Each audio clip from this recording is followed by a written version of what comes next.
So funny. Okay, bro, chill. Like, you can't have it both ways. Is it bullshit? Is the UN Security Council bullshit? Or is it actually fucking so valid that you got to do shit? And I am of the mindset that it's bullshit. Let me tell you why. You want to know how fucking bullshit the UN Security Council is?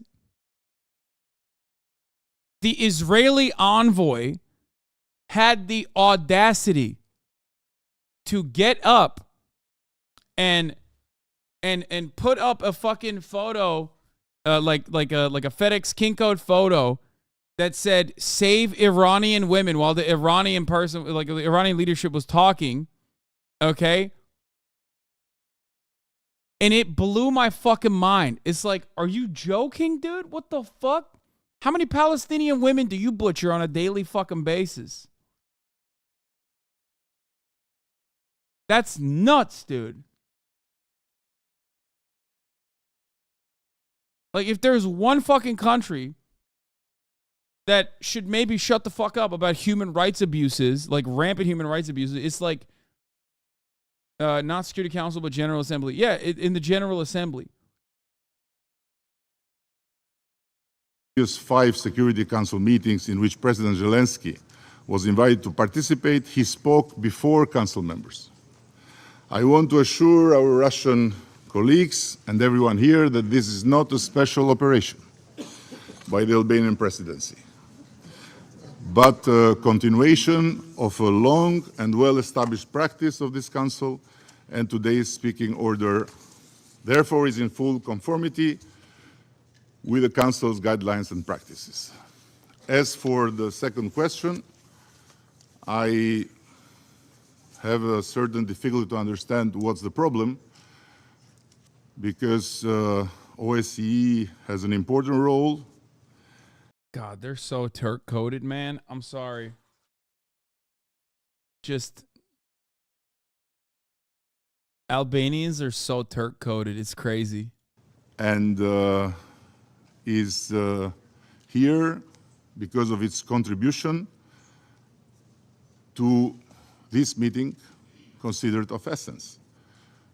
Yes, the OSCE representative here is an Albanian from North Macedonia, but if you would be more explicit what's Is that they're never going to enter the EU? Yeah, they're Muslim, dog. the problem, I would be happy to help you. With pleasure, Mr. President. We do not believe that the arguments that you have advanced are compelling. There are a number of members of the Security Council that will be represented. Hey, will in a few decades unlike Turkey? I don't think so. No shot. No. I don't believe that at all. If, like, thinking that a predominantly Muslim nation, thinking that a predominantly Muslim nation will ever be a part of the European Union is I think a silly notion. It's a small country, doesn't have a big impact on the EU, doesn't matter. They're in talks with the EU, doesn't matter. Turkey's been in talks with the EU since before I was born. No fucking shot. I thought Albania was mostly atheist. Inshallah, EU will kneel before Albania. I think a lot of people forget. That, like, because we talk mostly about, like, American racism, people don't understand that, like, Islamophobia is a gigantic motivator of the European nation state, European collaborative project. You know, because there's always got to be some glue that sticks it together beyond, you know, capitalism and capital interest, right? And the notion that, like, the European Union would allow a predominantly Muslim nation into its ranks would be seen as everything that goes against the entire project. Why not? Albania is very pro-EU right now. Geographically makes more sense and is a very small, so xenophobes won't make a big deal. That's what you think, dog. Literally, guys, first of all, European countries don't even like Slavs, okay? Like, what are we talking about? Like, even Orthodox Christians are considered lesser than. And you're over here talking about fucking Muslims, dude. Like, this notion that like, look at the UK, brother. They don't even like Polish people. They literally fucking left because they were like, Albanians are invading our country and Polish people are invading our country. We don't want that.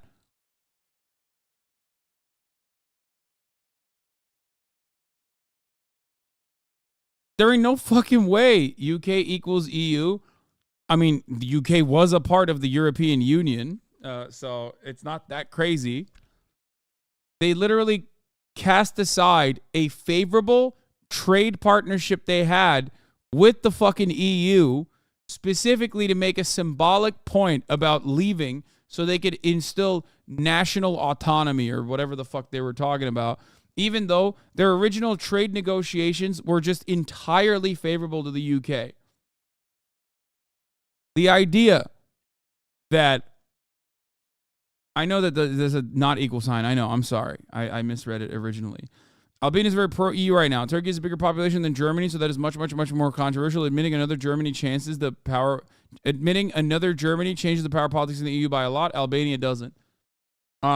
It's not about the power changes. It's not just about the power changes. It's also about the cultural glue that holds the European Union together.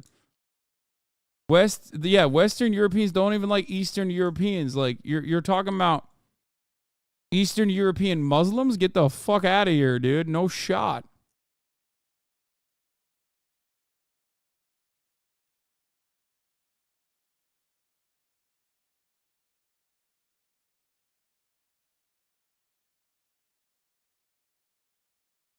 Like, Muslims are the scarier versions of America's Mexicans, okay? Like Muslims are the MS-13, the MS-13 of Europe, okay? Like, I'm trying to give like a cultural reference point to Americans so they develop a better understanding of like how the European Union views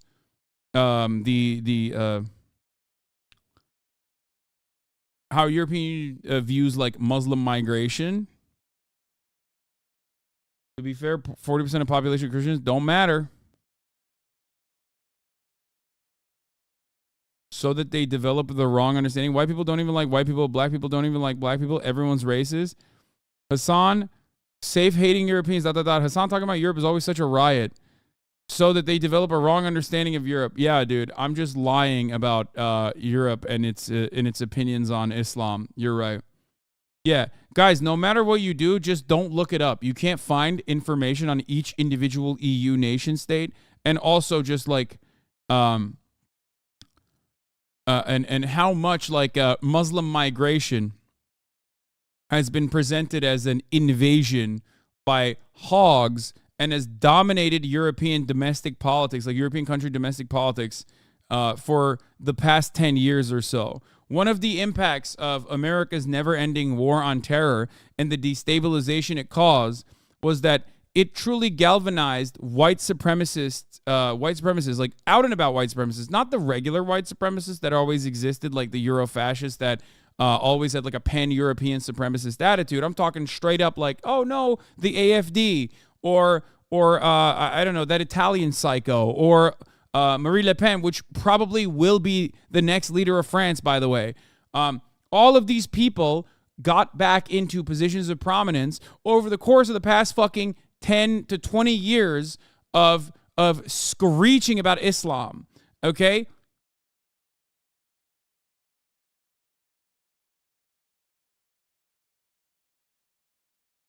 I just want to say that as a brown German, you're extremely accurate. Take baffles me. Like, how do you know it so accurately? You are right to the fucking T. It's insane. 10-10 take, brother. I have felt it in my own life. But, you know, you're going to have some fucking screeching weirdos in here who are like, no, Europe is not so racist. What are you saying? It's crazy. I mean, come on.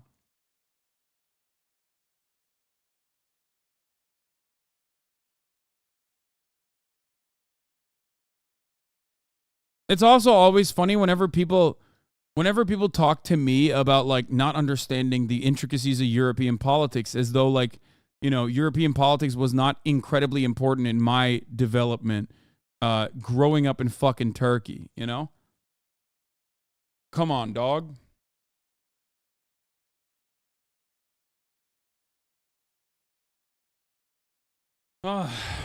Anyway.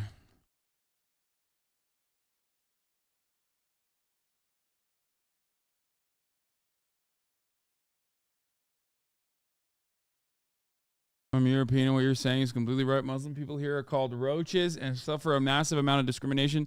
Literally everything that goes wrong here in Europe is blamed on Muslims. But I don't mean to explain this. You lived in Europe. Well, technically, no one is going to fucking stop invalidating other people's experiences.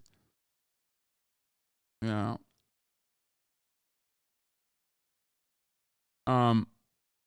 It's just like, it is fun when the crosshairs are turned on the EU and EU nations, though. It is fun when people just go, oh, that's not how it is, actually. You just don't get it. In the hall today at the head of state level, you tried to explain why the Ukrainian president is being... You using the UK as an example of Islamophobia is insane compared to Europeans. At least they let him in. Yeah, I mean, they let him in, and then they mistreat them regardless. But yes, you are correct. There are significantly worse countries as far as, like, allowing Muslim refugees in. Italy being the main fucking, the tip of the spear on that racism. But that's an incredibly fucking low bar. Okay?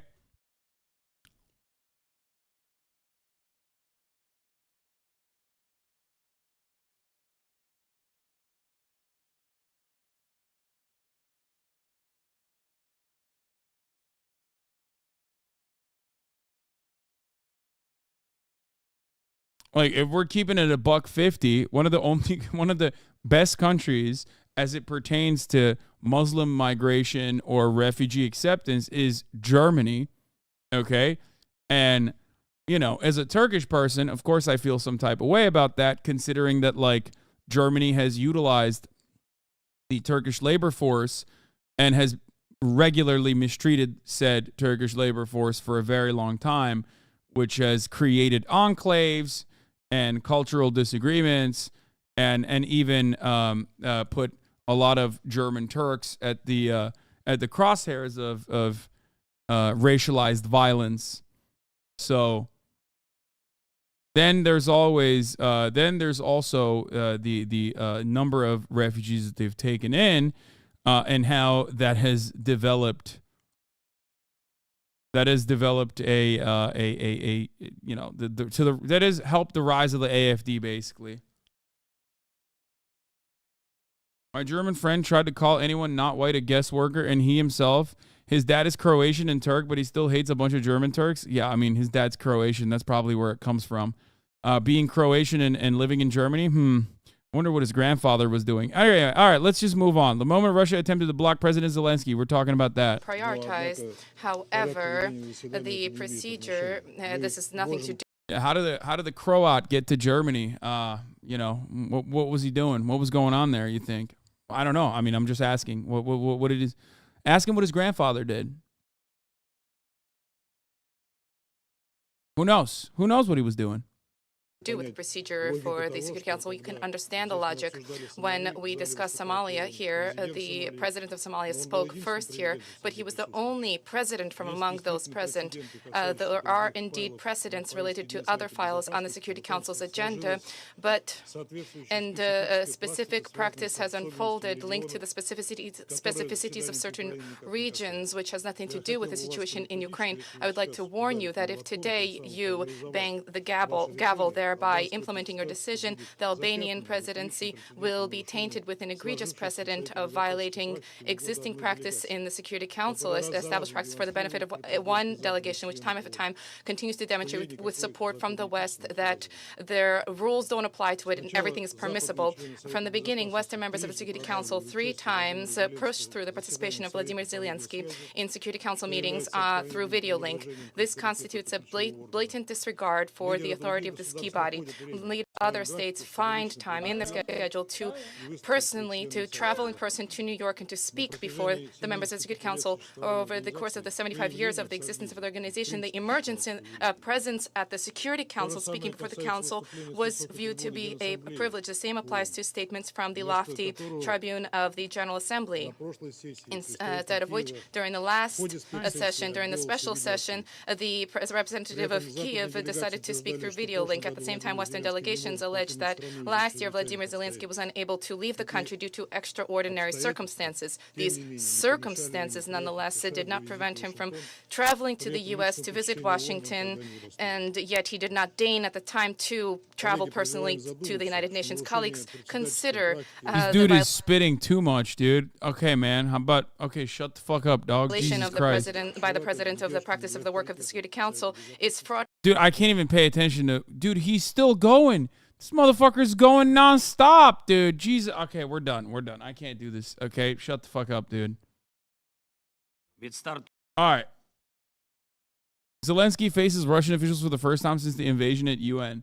I feel like since he's so fucking yacked, they should duke it out. The Russian guys are fat.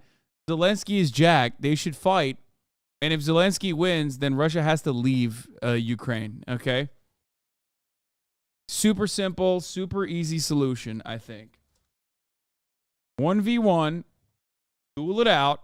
Okay. Whoever wins gets to control Ukraine.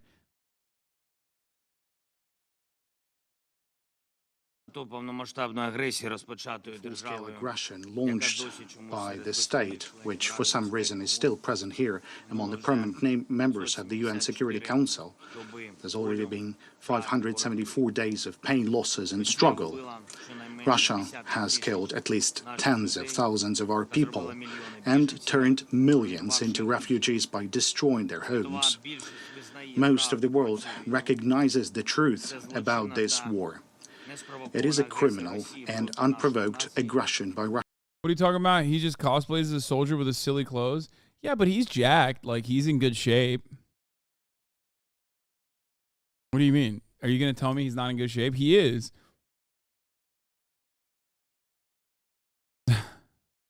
LPR and DPR are true workers' governments. This is literal socialism versus Nazism. Yeah, no, totally, man. Yeah, no, you're right. You're so right. Definitely. The Ukrainian Nazis versus the LPR, DPR socialists. Like, how do you develop this perspective?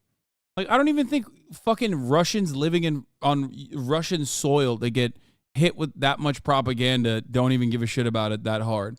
Like, I don't get it. I don't understand it. Like, I dick ride a lot of the Chinese development, and people think, I guess people's perspectives of me is that, like, I love the CCP in the same way that these guys dick ride Russia.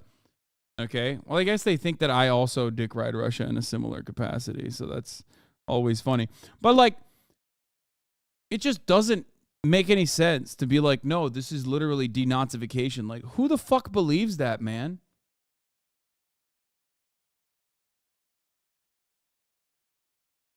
That part I will never understand, especially like Republicans that grew up with a deep-seated hatred of Russia and the USSR, turning around and being like duped by a couple fucking telegrams, like a couple telegram channels that they go into to like completely undermine their Red Scare propaganda.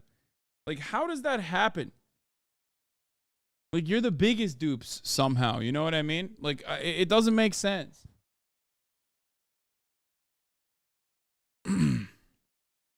Russia against our nation, aimed at seizing Ukraine's territory and resources. But it's not just that. The terrorist Yeah, remember that Russian troop with the Totenkopf badges got medals for denazification? Yeah, that was, what is his name? Denis Prishilin or whatever. Like that was the head of the LPR giving the fucking Russian troop with a Totenkopf a medal for denazification. Like that wasn't even, like that's the Workers' Council utopian socialist formation that is fighting against the Nazis. That's what he's talking about. That Chatter is talking about.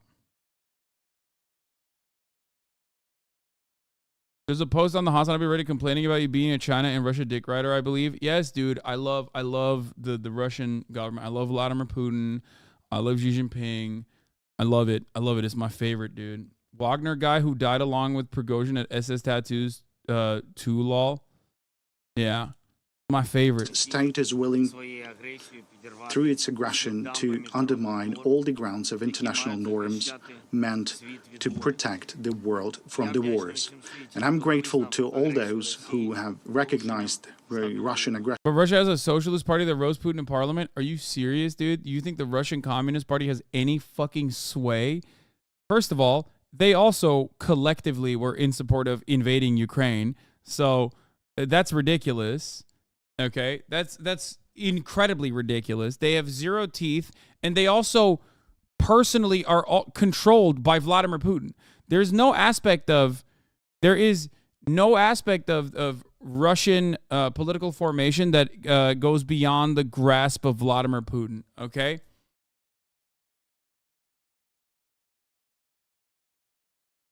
Hassan rides Chinese dick because he's too cowardly to dick ride African nations. What?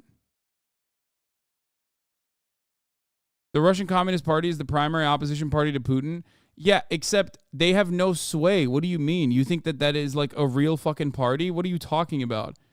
They can't even have like a genuine opposition to Vladimir Putin, even with all the fucking, like, even with all the Russian boomers that desperately want to go back to the glory days of the USSR.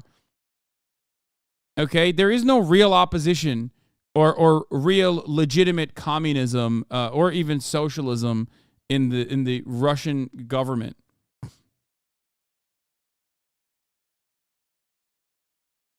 That's crazy. Again, they literally defended the invasion of Ukraine, like, wholeheartedly. Well, the rest of the socialists in the world consider them socialists. I don't care what the rest of the fucking socialists in the world consider them. I don't. That's ridiculous. They are such a non-threat, he doesn't even assassinate them. No, the biggest non-threat in the Russian Communist Party is the fact that, again, like, an insane number of Russians, especially older Russians, want to go back to the USSR days, okay? They remember it fondly. And even then, they can't rest on the laurels of, like, boomer nostalgia and develop a genuine constituency or have any kind of political power, partially because they're controlled opposition. That's it.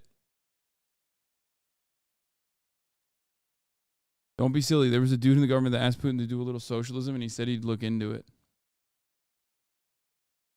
But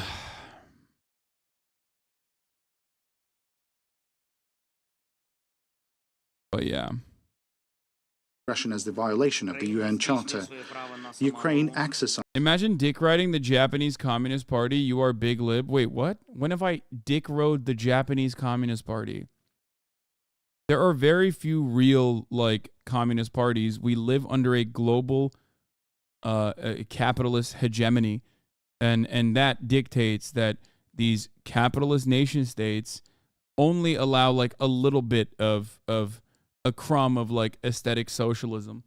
Most of these countries are basically going to have a socialist alternative that's, you know, a social democrat in nature. I myself am one of these people. In spite of what I believe is the right path forward, I regularly advocate for electoralist reforms, incremental change.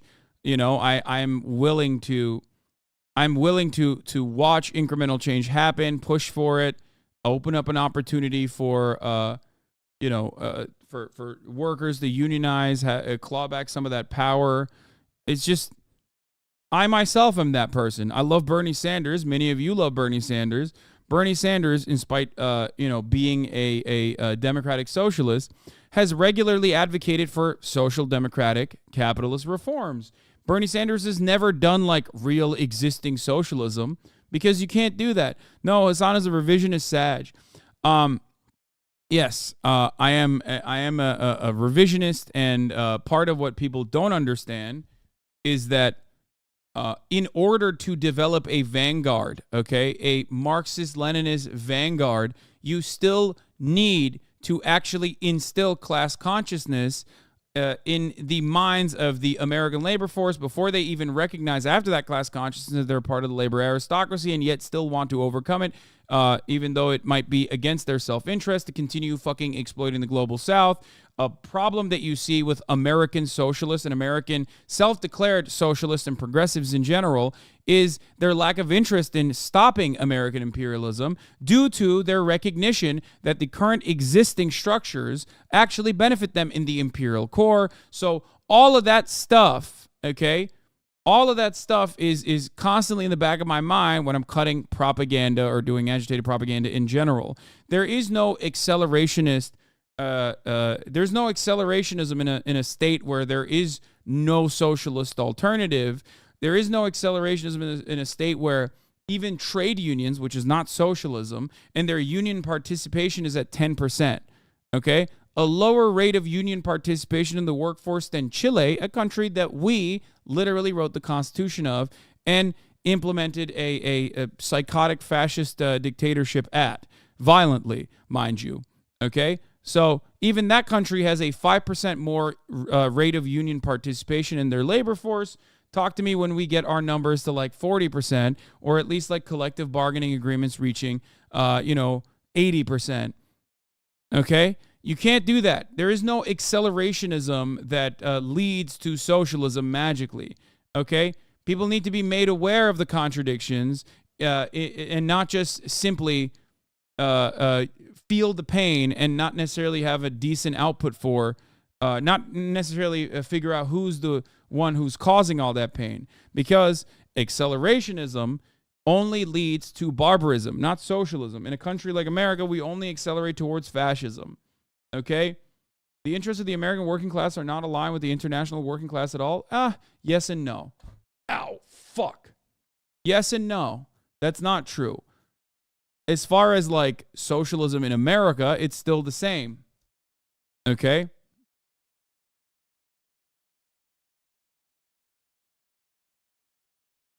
It's still the same because the inherent contradictions still exist.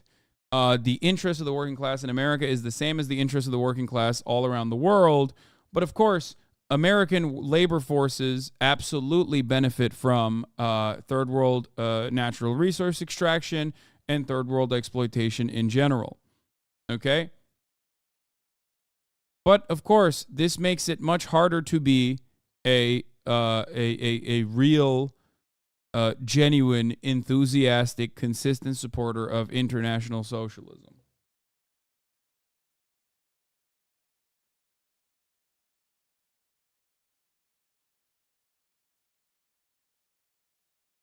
Anyway, its right to self-defense, helping Ukraine with weapons in this exercise by imposing sanctions and exerting comprehensive pressure on the aggressor, as well as voting for relevant resolution, would mean helping to defend the UN Charter. The resolutions of the General Assembly have clearly recognized the fact that the only source of this war is Russia.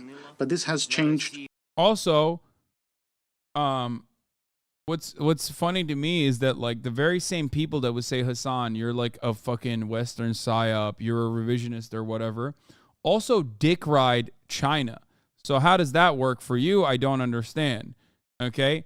There is no real existing socialism on the fucking planet in the way that you think it should be appropriate. If you literally turn around and dick ride China, you can't fucking yell at me and call me a dirty revisionist. Okay? That's ridiculous. It is quite fucking ridiculous.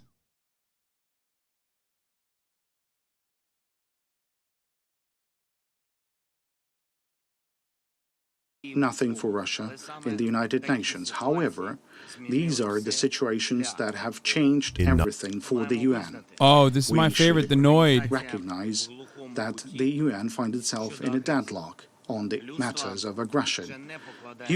Since there's no perfect socialism, should we not lend some leeway to the parties who still exist and have power? What? Bro, there's a difference between like, I don't know, like Indian communist parties who are like actively fucking working to make demands and have some kind of material backing in the form of like workers' unions and whatnot, labor participation, versus the Russian Communist Party, which is just literally there as controlled opposition. It's purely symbolic. Okay? Get the fuck out of here. What are we talking about? I understand that, but it's so silly to think that. Weren't people calling you a tanky just last week? Are you a revisionist this week? I can't keep up. First of all, people don't know what a fucking tanky is, and people don't know what a revisionist is either, okay? The people that are just saying I'm a tanky are liberals who heard it from their liberal commentators that they watch and are now repeating it like little children who just learned a new word. That's it. That's all this is. There is no real theory behind it. There's no real interest behind it, okay? We're not talking about like the Hungarian counter-revolution and violently squashing it with the fucking tanks or anything like that.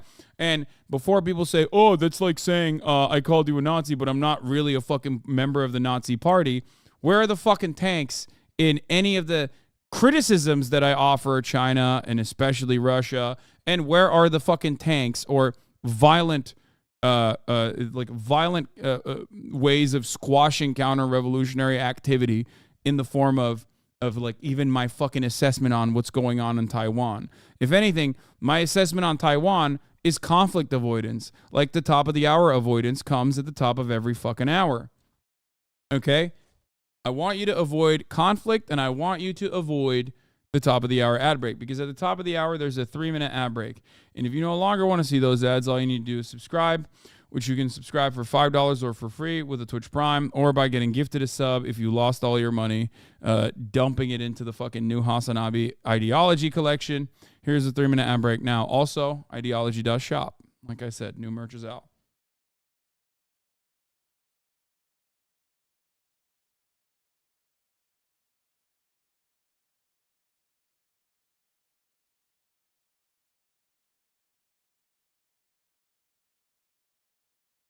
Mankind no longer pins its hopes on the UN. When it comes to the defense of the sovereign borders of nations, world leaders are seeking new platforms and alliances that could reduce the disastrous scope of problems, the problems that are met here within these walls with rhetoric, rather than real solutions, with aspirations to compromise with killers, rather than to protect lives.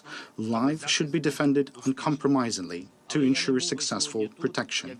But I would not be here today if Ukraine had no proposals precisely regarding some specific solutions. Yes. The USSR does not exist at all. Its structures have been stripped and privatized. There's no reason to believe there's even a leftist sympathies in the modern Russian government. Bro, there was no left. There was literally barely any leftist sympathies left at the end of the fucking USSR. The people that the USSR was sold to, part and parcel, were in the fucking government, openly demonstrating anti-communist sentiment.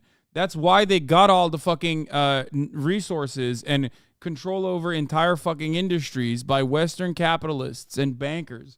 Those who made deals with Western giants were the ones who ended up getting control. Like, all these fucking oligarchs are rugged, die-in-the-wool communists who are demonstrating anti-communist sentiment all the fucking time by the end of this process.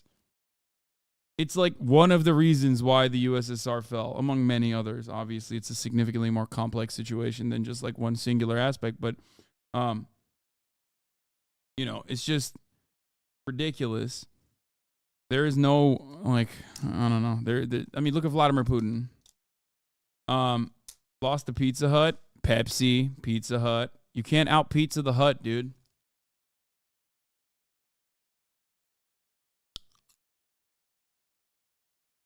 Today, in my address to the UN General Assembly, I said that Ukrainian peace formula had become the basis to update the existing security architecture in the world, to restore the real power of the UN Charter and the rule-based international order.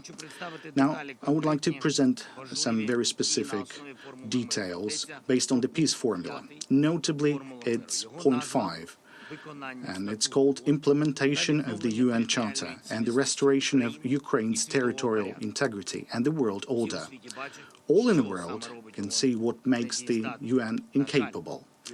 Unfortunately, this seat in the Security Council, which Russia occupies illegally through backstage manipulations following the collapse of the Soviet Union, have been taken by liars whose job is to whitewash the aggression and the genocide being carried out by Russia. And all the UN actions, either by the Security Council or by the General Assembly, that could have stopped this aggression are shattered by the privilege granted to the aggressor with this seat. Veto power in the hands of the aggressor is what has pushed the UN into deadlock. Today, no matter what nation you might be, a nation with hundreds of millions of people, or a small nation, a nation that bravely defends its independence, or a country whose long history of independence can help others, a state in need of help, or a nation that could provide some genuine support, a state relying on its army, or a state considering the UN Charter, but not the army, as its first and last line of defense. Regardless of who you are, the current UN system still makes you less influential than the veto power possessed by a few and misused by one, Russia. That is to the detriment of all other UN members. These days, in the General Assembly, we can hear the word inequality too often. Inequality is mentioned by different nations, both larger and smaller. Okay, I can't watch the rest of this. It's 14 minutes of this is like killing me, dude. There's no drama. This is boring. Let's look at American politics. What really fucking matters, okay? Let's keep it $1.50. I can't. Every time I want to fucking talk about foreign policy, I get why so many of the neoliberal commentators and their fan bases love talking about like stupid ass fucking drama, because foreign policy is so goddamn boring in the absence of like streamer on streamer violence. Okay, I totally understand why the only representation of American critique or critique of any sort of like American foreign policy revolves around like whatever your fucking favorite streamer said. HasanAbi 2 days ago, I want to do more content. Also, HasanAbi watches Ukraine versus Russia in the UN Security Council. Okay, shut up. I love how when Hasan gets bored, he just goes to American politics. Yes.